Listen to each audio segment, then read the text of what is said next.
Assalamualaikum warahmatullahi wabarakatuh.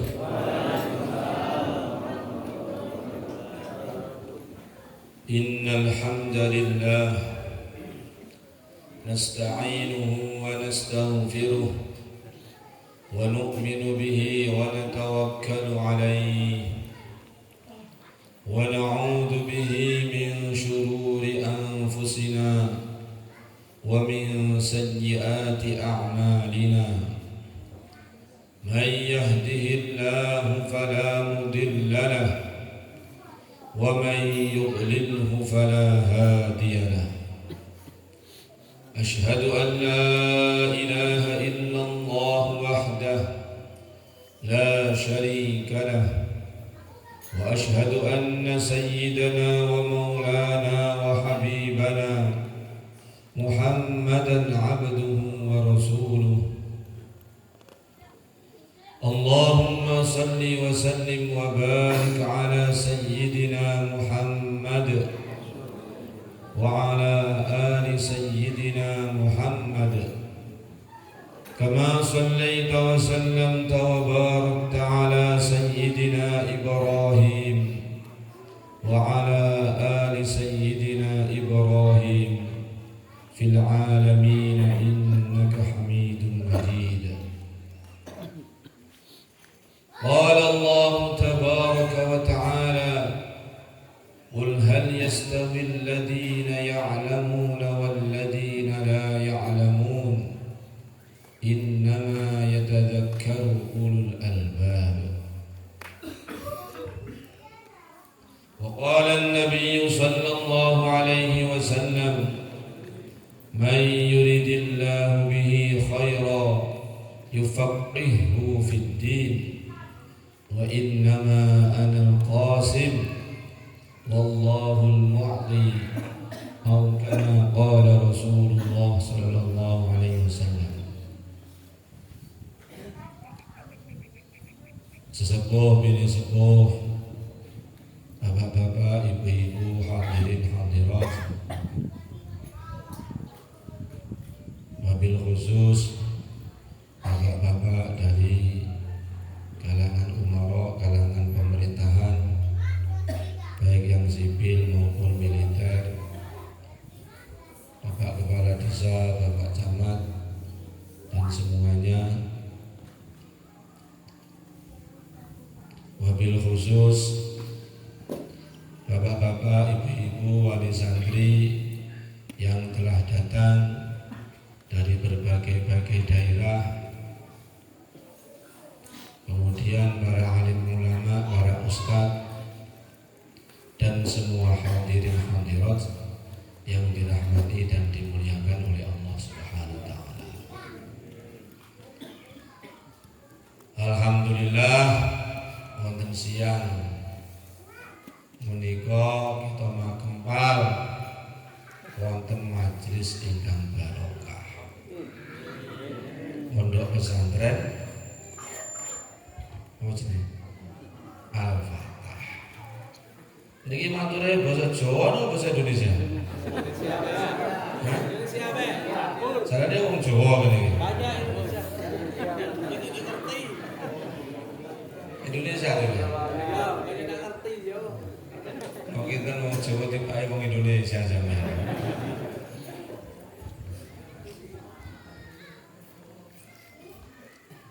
Alhamdulillah,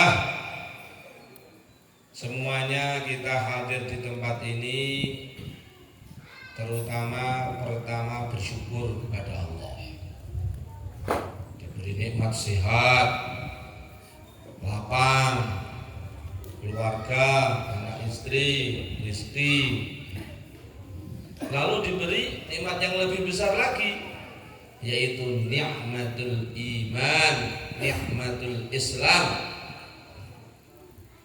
nikmat yang menjadi kunci datangnya semua kebaikan dan nikmat, baik di dunia maupun di akhirat. Kemudian bersyukur, alhamdulillah, bahwa di sini di kampung apa ini? Nibung Sri Jaya Makmur ada pondok pesantren Al-Fatah. Semoga pondoknya betul-betul menjadi pondok yang makmur dan berjaya. Sri Jaya Makmur, pondok yang jaya dan juga pondok yang makmur.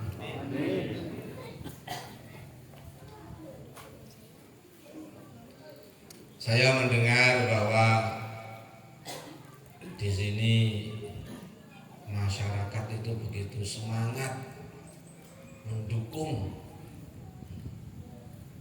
bagaimana wujudnya pondok pesantren ini, sehingga pondok pesantren ini dibangun oleh tukang-tukang yang upahnya itu hanya semata-mata mengharap surganya Gusti Allah.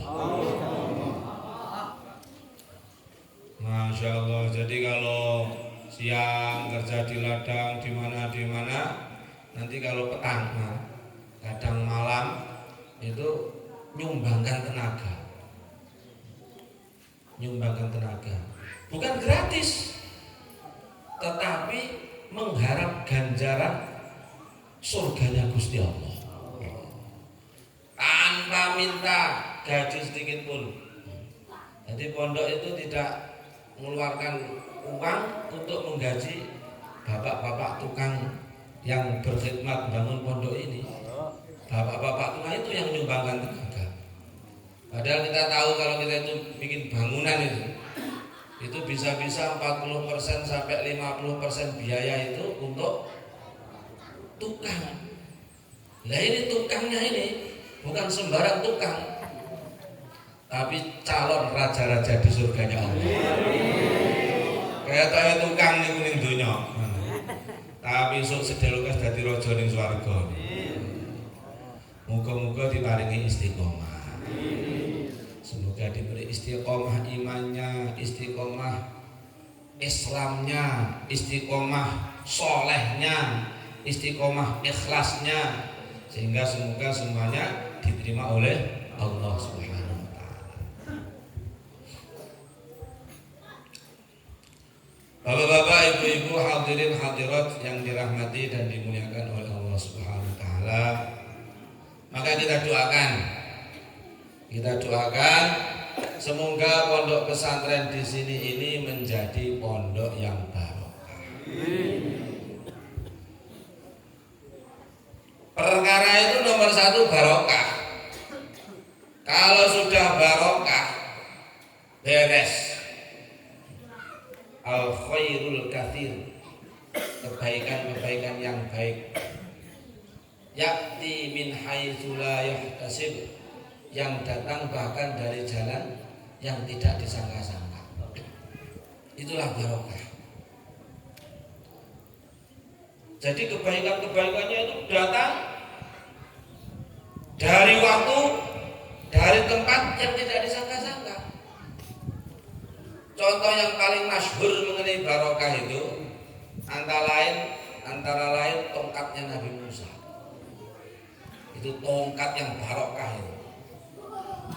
Dikeroyok tukang sihirnya Fir'aun, tukang sihir, kafir tukang sihir. Coba meroyok Nabi Musa, mengeluarkan jurus-jurus sihirnya. Nabi Musa guyang-guyu mesem-mesem saja. Nabi Musa cukup melemparkan tongkatnya, dilempar tongkat satu kali, selesai masalah. Ulo-ulo kejadian dari tukang sihir itu diuntal semuanya sama tongkatnya Nabi Musa itu. Bukan hanya selesai masalah, tukang sihir yang kafir itu paginya masih kafir, paginya masih tukang sihir, siang hari bertobat, sore hari sudah menjadi walinya Gusti Allah. Itu tongkat barokah. Lalu berjalan malam dikejar Fir'aun dengan sejuta pasukan. Depannya lautan, belakangnya Fir'aun sejuta pasukan. Masalah besar. Tongkatnya pukulkan, plek. Langsung di tengah lautan itu membelah 12 jalan. Nabi Musa dan Bani Israel selamat. Di jalan yang sama, Fir'aun dan sejuta pasukan tenggelam memet. Tongkat barokah itu menyelesaikan banyak masalah.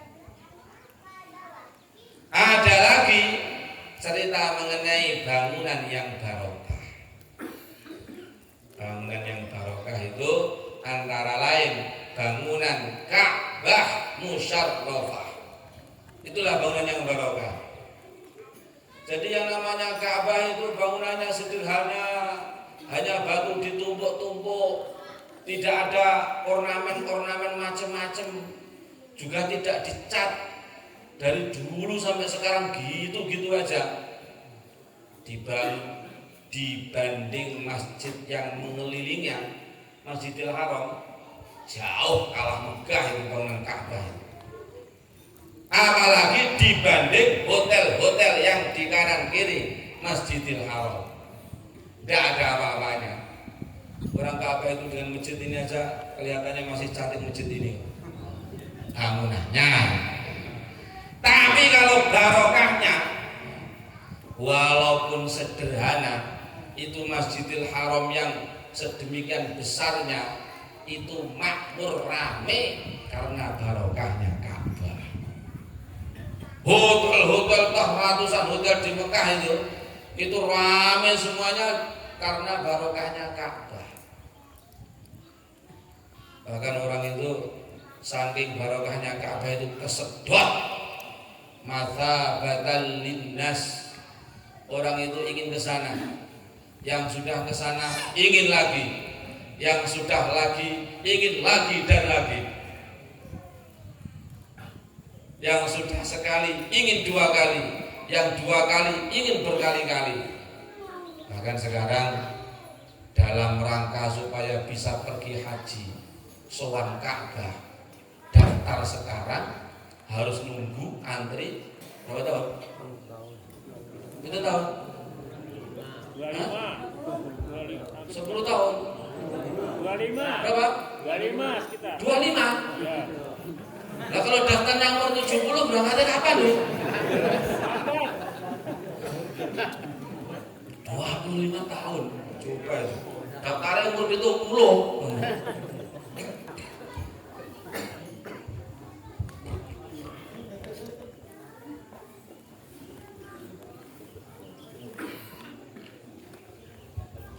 Itu namanya bangunan yang barokah. Jadi walaupun sederhana, nyedot manusia ingin datang ke situ dari mana-mana. Nah, semoga pondok pesantren Al-Fatah di sini ini juga menjadi pondok yang barokah. Nyedot manusia dari mana-mana datang ke pondok pesantren ini. Dan itu kayaknya yang dikit-dikit sudah ada begitu. Kesedot yang dari mana-mana kesedot datang ke sini. Padahal untuk masuk datang ke sini ini jalannya begitu hebat, bergelombang seperti ombak lautan. Saya tadi itu mikir, saya ini sebenarnya naik mobil mau naik kapal tuh ini jalan. Goyang.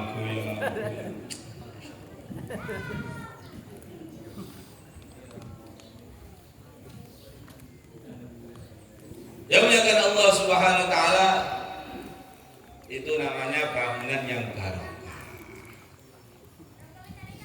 Jadi saya tadi mulai simpang Nipung itu, jalannya kayak gini, mumet dah saya. Makanya saya baring. Begitu baring itu, sak awak obah kabeh malah. Ya saya obah, ngisore ndas diobah. Weteng obah, ngisor weteng obah misalnya. Sikil maksudnya Pak Sikil. Masya Allah. Ada lagi kata para ulama ilmu yang barokah. Ada lagi namanya ilmu yang barokah. Antara lain ilmunya Al-Imam Asy-Syafi'i rahimahullah. Imam Syafi'i itu diberi ilmu yang barokah. Beliau itu tidak punya mesin cetak, tidak punya penerbitan, tidak punya televisi, tidak punya internet, tidak diiklan-iklankan. Tetapi ilmunya itu tersebar ke seluruh dunia, dipelajari jutaan umat manusia. Sampai sekarang.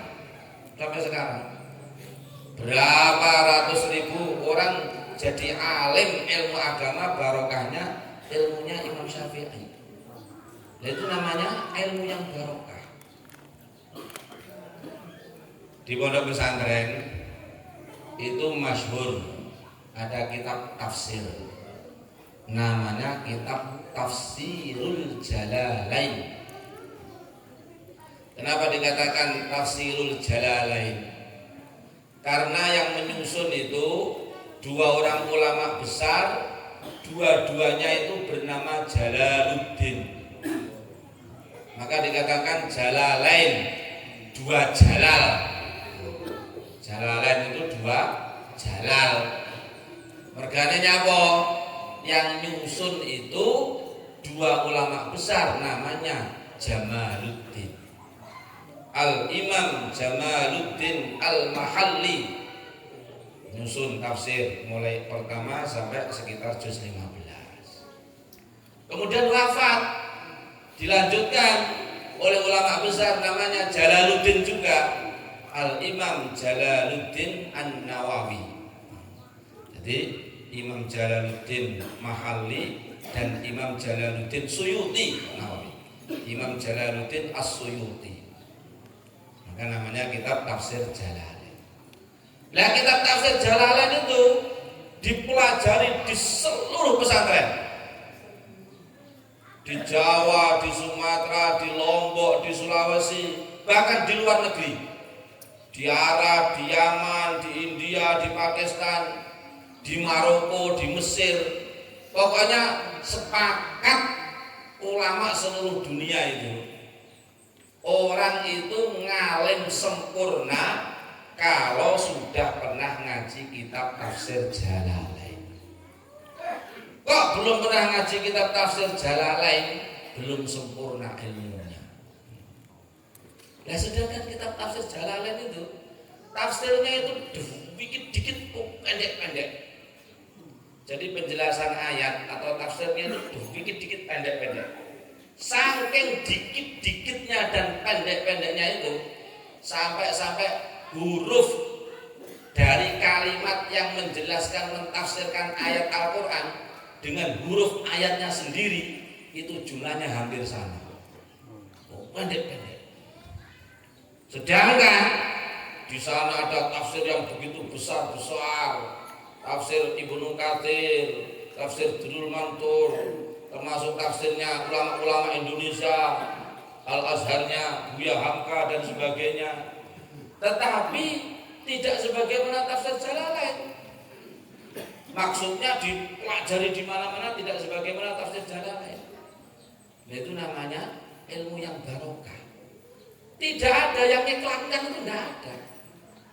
Tidak ada kok iklan bacalah kitab Tafsir Jalalain, tidak ada.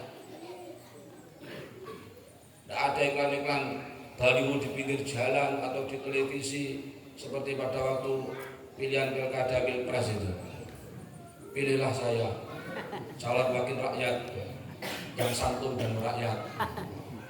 Tidak ada. Bacalah Jalalain, tidak ada.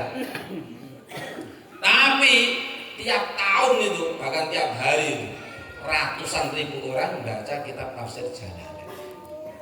Itu namanya ilmu yang barokah.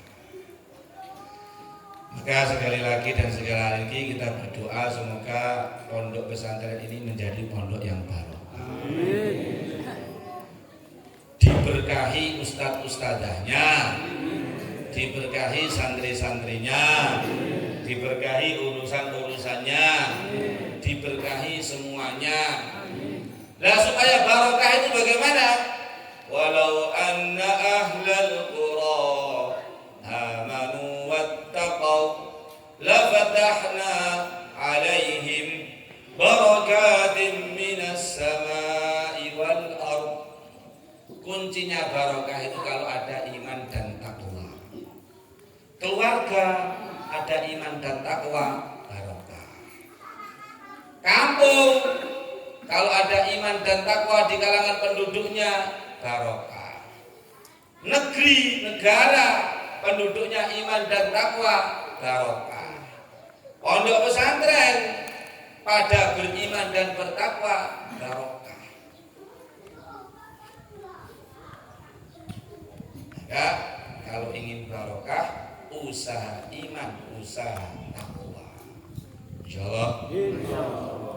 Dan ini kuncinya perkara ini. Takwa itu kata para ulama kuncinya perkara.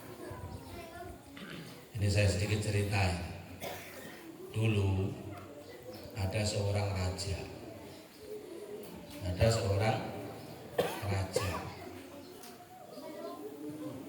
Dia itu hanya punya seorang anak laki-laki saja.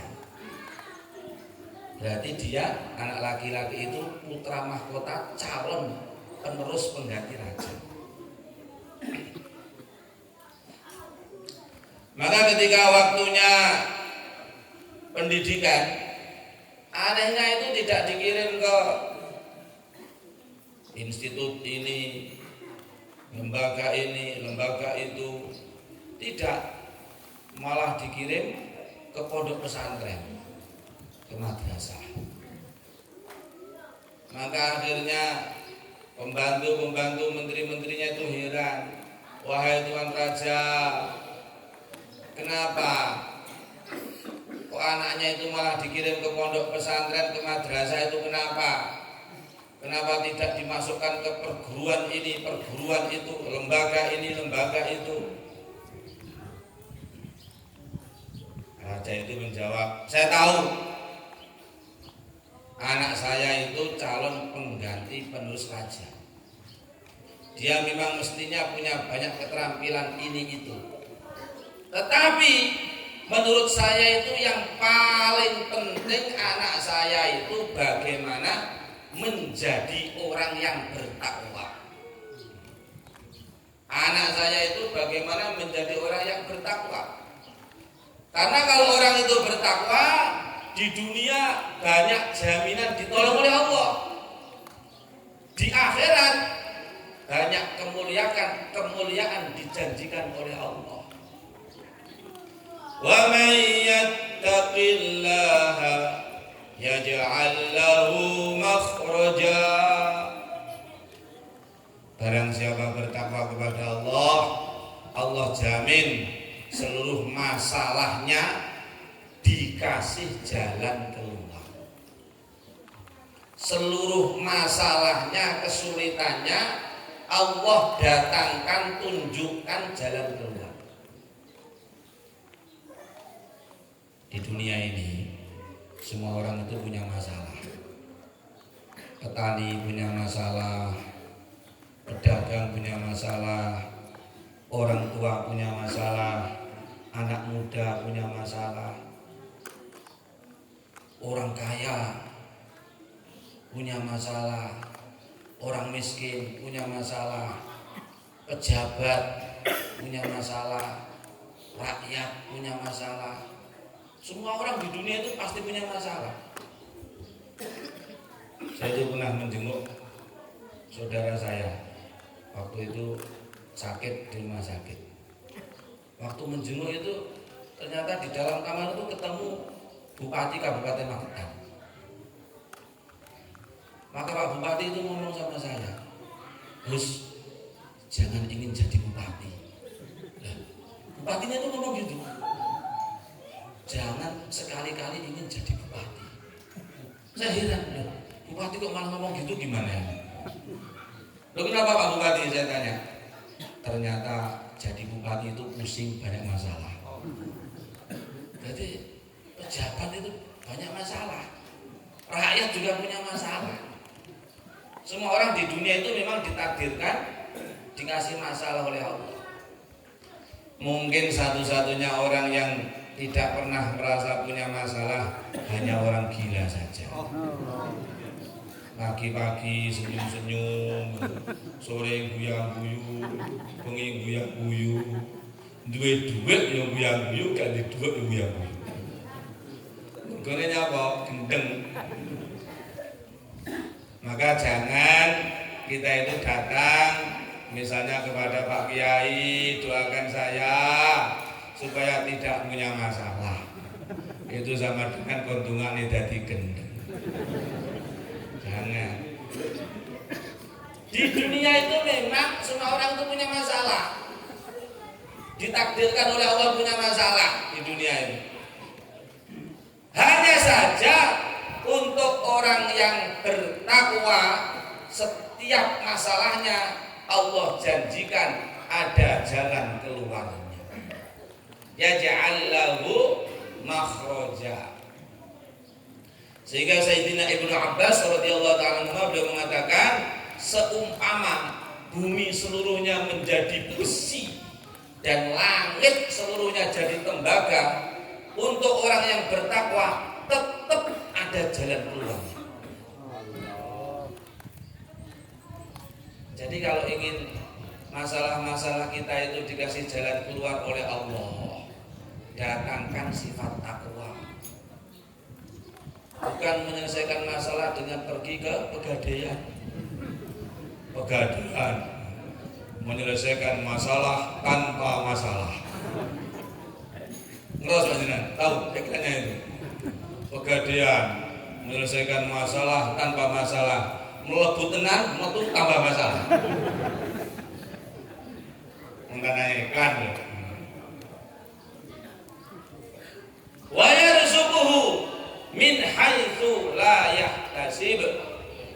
Bukan hanya masalahnya dikasih jalan keluar, ditambah lagi Allah janjikan untuk orang yang bertakwa diberi rezeki dari jalan yang tidak disangka-sangka. Jadi pintu rezeki itu banyak. Sawah pintu rezeki, toko pintu rezeki, kantor pintu rezeki, perdagangan pintu rezeki. Selain itu juga banyak, tidak kurang 70 pintu rezeki. Silaturahim pintu rezeki, kemudian istighfar pintu rezeki, sholawat pintu rezeki, sedekah pintu rezeki, menjenguk saudara muslim pintu rezeki, berbakti kepada orang tua pintu rezeki. Jadi kalau kita itu kok sampai mengatakan, Pak, saya ini kalau tidak kerja di ladang, tidak makan, tidak dapat rezeki, itu berarti kamu itu membuka satu pintu, menutup 69 pintu. Akhirnya sempit sedikit yang datang. Salah sobo? Salahmu dewe. Salahmu dewe namanya pintunya 70, yang satu kamu tutup, yang satu kamu buka, yang 69 kamu tutup. Akhirnya yang datang sedikit, karena yang datang dari satu pintu. Maka pintu rezeki itu banyak. Jangan kita itu sampai punya keyakinan kalau saya tidak di kantor tidak dapat rezeki. Nah itu sama dengan kamu itu buka satu pintu nutup banyak pintu. Kalau saya tidak dagang buka toko tidak bisa makan tidak dapat rezeki, salahmu dewe. Mbok sempit-sempitnya dewe.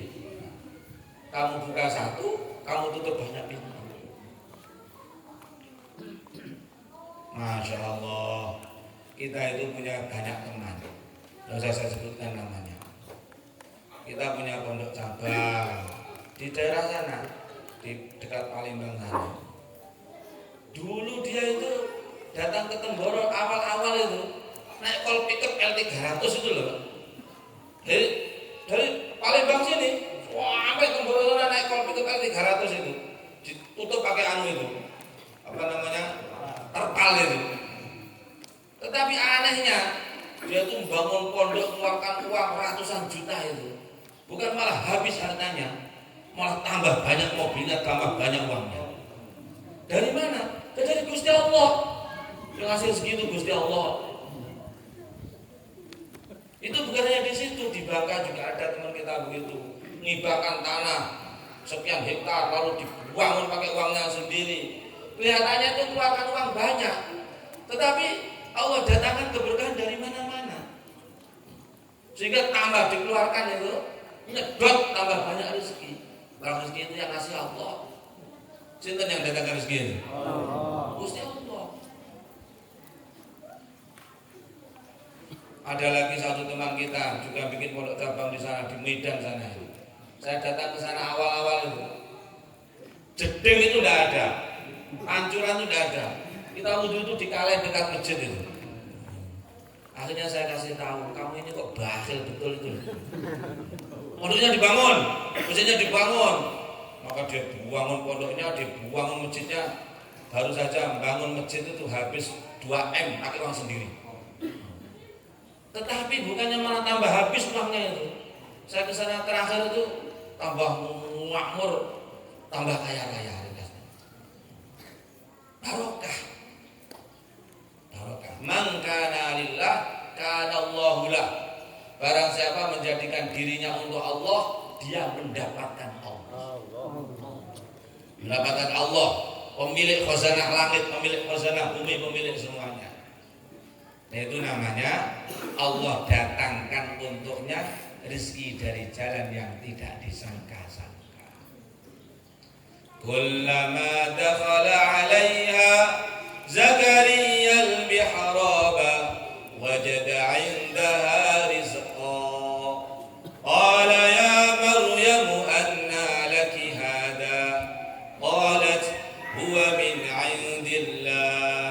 Innallaha yarzuqu man yasha'u bighairi hisab. Seperti ceritanya seorang wanita yang solehah, Sayyidah Maryam radhiyallahu ta'ala anha wa alaihi salam. Tidak pernah kemana-mana, mondok terus, ngaji terus, kamarnya di dekat masjid, tidak pernah kemana-mana, tetapi Allah datangkan untuknya rezeki dari mana-mana. Setiap kali gurunya yaitu Nabi Zakaria itu datang menjenguk kamarnya, loh, kok ada makanan, ada buah-buahan, ada macam-macam rezeki, dari mana ini? Dijawab, dikirim langsung dari Allah. Maka bapak-bapak, ibu-ibu, hadirin hadirat yang dirahmati dan dimuliakan oleh Allah Subhanahu wa taala, itulah cita-cita pondok pesantren kita, yaitu mencetak sebanyak-banyaknya orang yang bertakwa. Karena orang kalau bertakwa di dunia ditolong Allah, di akhirat dimuliakan oleh Allah. Maka sekali lagi, bagaimana kita bareng-bareng mendoakan semoga pondok pesantren ini menjadi pondok yang barokah. Nanti di akhirat itu yuqalu lil 'abid udkhulil jannah. Orang yang di dunia dulu ahli ibadah, rajin sholat, rajin ke masjid, rajin sholat jamaah, nanti di akhirat itu dikatakan, wahai orang yang ahli ibadah, silahkan masuk surga sendirian. Wa yuqalu lil 'alim isfa' linnas. Sedangkan orang yang ahli ibadah dan juga alim ilmu agama, bukan hanya masuk surga sendirian, silahkan kamu masuk surga dan bawalah sebanyak orang mana jumlah yang kamu suka. Mau bawa berapa puluh, berapa ratus silakan, mengikut derajat ilmunya, derajat takwanya, derajat solehnya, derajat makbulnya di sisi Allah. Maka kalau kita itu ngirim anak kita ngaji di pesantren, itu sama dengan nabung akhirat. Sama dengan kita itu nabung untuk tabungan akhirat. Anak-anak kita yang soleh, yang solihah, kita sudah mati, sudah di dalam kubur, mereka rajin ibadah, rajin mengaji, rajin dakwah, maka pahalanya dialirkan ke ayah ibunya yang sudah meninggal dunia. Senang betul Pak? Senang betul? Gak ada anak soleh, solehah, sergap ibadah, sergap dakwah, sergap ngaji, kita sudah mati, tidak bisa salat, dapat kiriman pahala salat terus. Senang gak? Senang gak? Kemudian anaknya kadang-kadang menziarahi makamnya ayahnya, ibunya, di sana membaca tahlil, membaca yasin, mendoakan ampunan untuk ayah ibunya. Senang gak?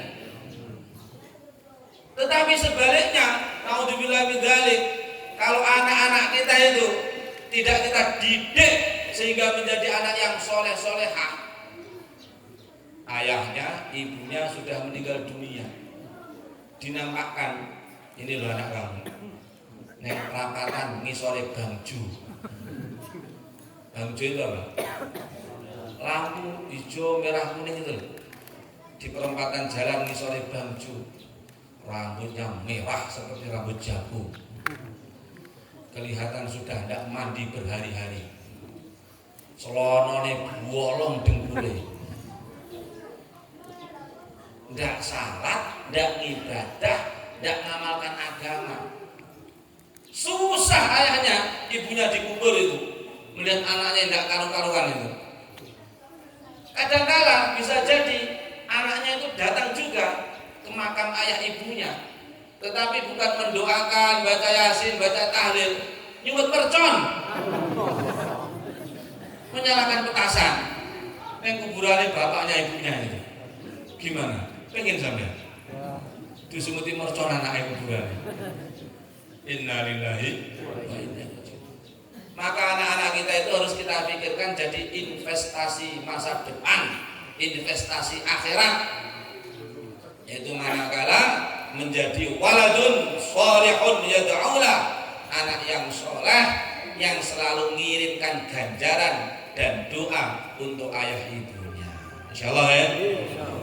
Makanya itu pada dikirim ngaji mondok yang dekat-dekat sini itu pada dikirim ngaji mondok, kalau bisa full, kalau tidak bisa minimal ngaji pagi hari, petang hari, sore hari. Kalau yang jauh-jauh ngajinya full mondok. Insyaallah. Bapak-bapak, ibu-ibu, hadirin hadirat yang dirahmati dan dimuliakan oleh Allah Subhanahu wa taala, maka kita sekali lagi berdoa semoga pondok ini diterima oleh Allah.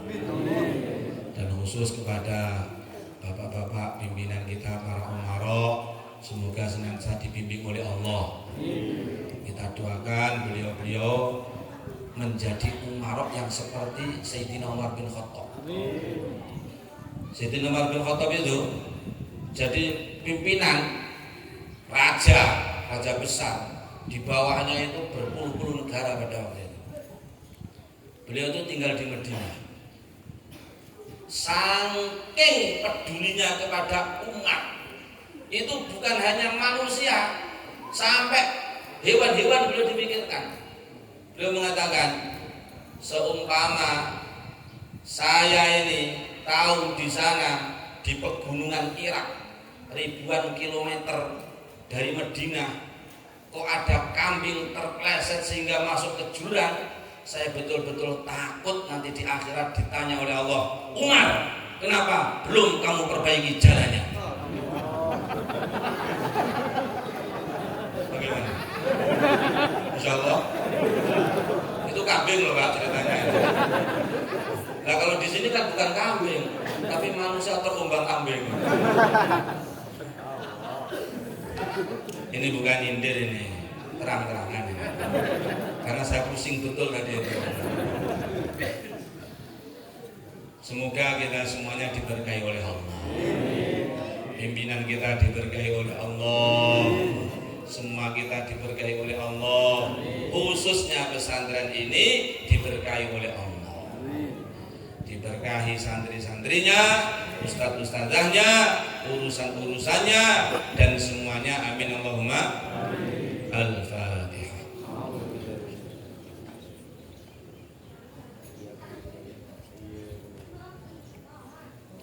Alhamdulillah Rabbil Alamin. Alhamdulillah Rabbil Alamin. Alhamdulillah Rabbil Alamin.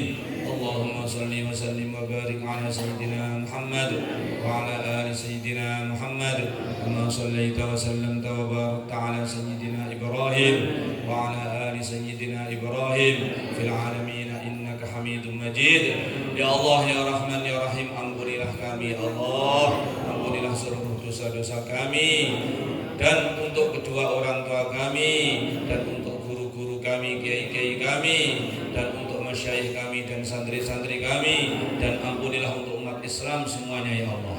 Ya Allah, ya Rahman, ya Rahim, berkatilah ya Allah pesantren ini ya Allah, berkatilah ustadz-ustadzahnya ya Allah, berkatilah santri-santrinya ya Allah, berkatilah urusan-urusannya ya Allah, berkatilah semuanya ya Allah, berkatilah pesantren ini ya Allah, dan pesantren-pesantren kami semuanya ya Allah. Ya Allah, ya Rahman, ya Rahim, kebaikan-kebaikan dan barokah-barokah yang dahulu telah Engkau berikan kepada Nabi Ibrahim dan keluarganya, Nabi Daud, Nabi Sulaiman dan keluarga mereka, limpahkan luberkan untuk kami semuanya ya Allah, dan untuk anak cucu keturunan kami ya Allah, dan untuk keluarga dan kerabat kami ya Allah. Kebaikan-kebaikan dan barokah-barokah yang dahulu telah Engkau berikan kepada baginda Muhammad sallallahu alaihi wasallam dan keluarganya dan para sahabatnya, limpahkan luberkan untuk kami semuanya ya Allah. Kebaikan-kebaikan dan barokah-barokah yang dahulu telah Engkau berikan kepada nabi-nabimu dan wali-walimu, kekasih-kekasihmu ya Allah, limpahkan luberkan untuk kami semuanya ya Allah. Kebaikan-kebaikan dan barokah-barokah yang dahulu telah Engkau berikan kepada kampung Makkah Mukarramah, kampung Madinah Munawwarah, khususnya di zaman Nabi dan para sahabat ya Allah, dan tempat-tempat yang Engkau berkahi ya Allah, limpahkan ya Allah dan tempat-tempat kami, untuk madrasah-madrasah kami, untuk pesantren-pesantren kami, untuk masjid-masjid kami, untuk majelis-majelis kami, untuk markas-markas dakwah kami, untuk rumah-rumah kami, untuk kampung-kampung kami ya Allah, dan untuk kampung-kampung umat Islam semuanya ya Allah. Ya Allah, berikanlah kepada kami semuanya iman yang sempurna, yakin yang mantap, ilmu yang bermanfaat, amal yang saleh yang makbul yang Allah terima, akhlak budi pekerti yang mulia, badan yang sehat dan barokah, rezeki yang halal lapang dan barokah, anak cucu keturunan yang saleh salehah ya Allah, yang barokah ya Allah, yang mengamalkan agamamu dan mendakwahkan agamamu, menyebarkan agamamu ke seluruh dunia ya Allah. Ya Allah ya Rahman ya Rahim, berikanlah kepada kami semua kebaikan dunia, kebaikan akhirat, kemudahan dunia, kemudahan akhirat, kemuliaan dunia, kemuliaan akhirat, barokah dunia, barokah di akhirat, mendapatkan ridhamu di dunia dan di akhirat. Ya Allah, berikanlah kepada kami semuanya ya Allah istiqamah di dalam iman dan di dalam Islam, istiqamah di dalam takwa, di dalam ittiba'us sunnah, istiqamah di dalam ibadah, di dalam dakwah, istiqamah di jalan yang Kau ridhai ya Allah, istiqamah hingga meninggal dunia dengan husnul khatimah, membawa akhir kalimah la ilaha illallah Muhammadur Rasulullah sallallahu alaihi wasallam. Allahumma ij'al ijtima'ana hadha ijtima'an mubaraka wa tafarruqana ba'dahu tafarruqan marhuman ma'suma wa la taj'alna wa shaqiyan wa la mahruma. Rabbana taqabbal minna innaka antas sami'ul alim wa tub 'alaina ya maulana innaka antat tawwabur rahim wahdina wahdin nasal jinna waj'alna sababan liman ihtada ya rabbal alamin. Rabbana atina fid dunya hasanah wa fil akhirati hasanatan wa qina adzaban nar. Wa sallallahu wasallam ala sayyidina Muhammad wa ala alihi wa ashabihi ajma'in. Subhana rabbika rabbil izzati amma yasifun wa salamun ala al mursalin walhamdulillahi rabbil alamin. Amin. Al-Fatihah.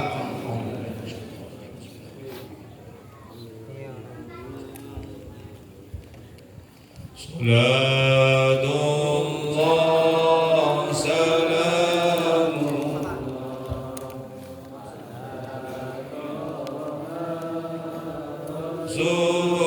Rasulillah. Salatullah salamullah ala yasin habibillah. Tawassalna bismillah wa bil hadi rasulillah wa kulli mujahidin lillah bi ahlil badli ya Allah. Ini tadi Ustaz Rafi'i mengusulkan salah. Jadi karena sekarang itu masih corona itu ya besok aja kalau sudah waktunya salaman. Jadi, kapan-kapan saja salamannya ya. Yang penting hatinya itu saling mencintai semata-mata karena Allah, saling mendoakan dan saling mencintai sehingga semuanya semoga diterima dan diberkahi oleh Allah. Al-Fatihah.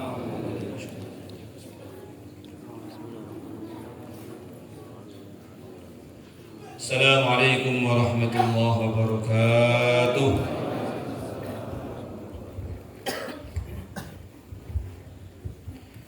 Baiklah para hadirin, demikian tadi mau'idul hasanah saking panjenenganipun Kiai Indatul Nasihin, mudah-mudahan bermanfaat untuk kita. Selanjutnya untuk asatid dan umara supaya ke dalamipun Pak Rafi'i.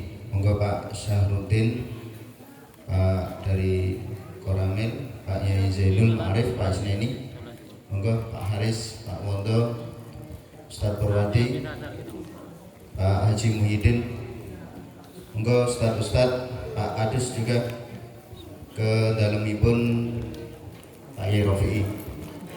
Untuk yang lainnya kita membentuk halakoh 44. Kita cuci tangan, kita makan bersama.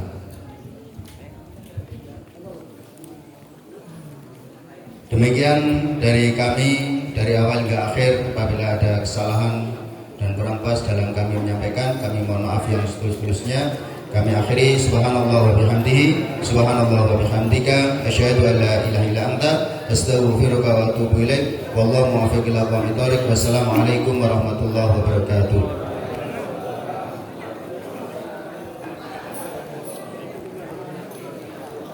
Allahumma shalli ala Muhammad.